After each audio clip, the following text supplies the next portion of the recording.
inside the country.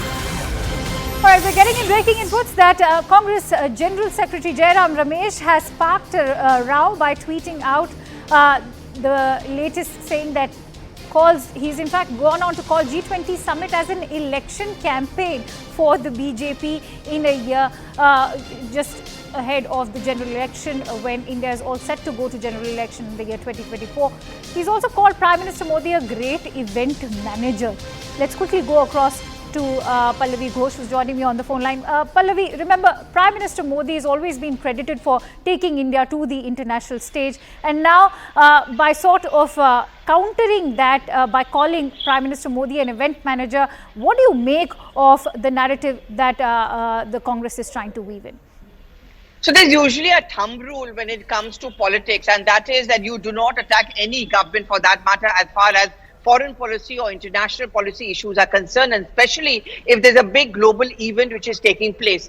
We all know that the G20 summit in the first week of September is something. Huge arrangements are being made. And, you know, there may be a rotation system where Jairam Ramesh is referring to, which the Congress party refers to, but it certainly is going to be a very proud moment for us to showcase our culture, our heritage, as well as our achievements. And that's exactly what the government is going to do. It's going to use those 2 days to use as a platform to show to the world that you cannot call countries like India, which are showing a green shooting of the economy, where there are infrastructural projects which are taking place, and there is an upward swing which is taking place as far as the social sector is concerned, to be any more called as an underdeveloped or a third world country. So on that issue, if any political party, and in this case the Congress party, begins to attack the entire idea of India celebrating the G20 moment, I think that is always likely to boomerang. And you just have to wait for the BJP's reactions to come in. Right. And I'm sure it's going to start coming in very soon to make the point that you do your politics, that fair enough.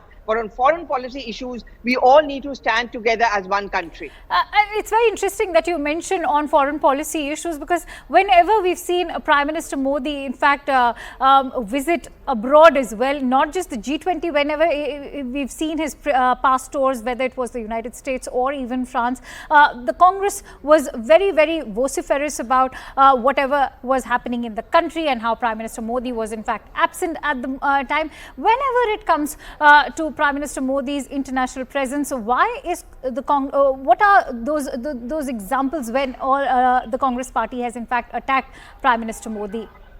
Well, I mean, the most recent one really has been when the Prime Minister was on his tour to America, and the Congress party and other opposition parties, especially belonging to India front, consistently attacked him for going there, even though Manipur issue was very much raging here. The defense which then came in from the government was very simple, and I would say that's usually the kind of defense which one really expects. And that is that, you know, these are international events which are high profile, and they are fixed months in advance. You cannot afford to mix both of them. Second thing is, when the Prime Minister is visiting abroad, to celebrate any criticism of him is not going to be seen very nicely, because he's, at the end of the day, your Prime Minister. He represents your country. So you have to accept the fact that when he's traveling abroad, he's actually taking a chunk or the slice of India, the identity of India, when he's traveling abroad. You don't do it when he's doing that. As I began by saying, the normal thumb rule as far as political opponents is concerned is that you can have your differences at the local level or at this country level,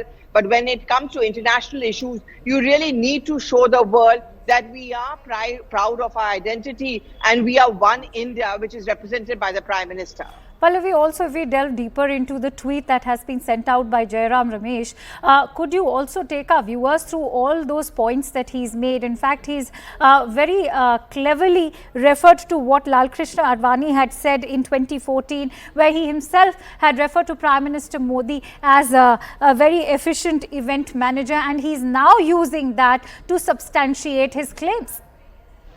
Well, you know, Advani and Vajpayee are two instances often thrown up by the Congress party to make the point that they don't make BJP prime ministers or BJP leaders like them anymore. The fact is that if you take up the crux of Jairam Ramesh's tweet, it essentially talks about the fact that G20 came to India presidency as a matter of, you know, kind of a rotation. So there's nothing much to be too celebratory about. And the second, of course, is that the Prime Minister has always been criticized by the Congress party as an event manager, as someone who only uses these public platforms to push his case, and everything becomes a poll issue, becomes an issue of campaign. And that is exactly what the Congress party and the India Front leaders are saying, that even something like G20, which would come naturally to India, is now going to be used by the BJP, both for the state elections and also for the Lok Sabha elections, when actually the credit should not completely go to the BJP on this. In fact, for the benefit of our viewers, Pallavi, I'm also reading out an excerpt from that tweet that also goes on to harp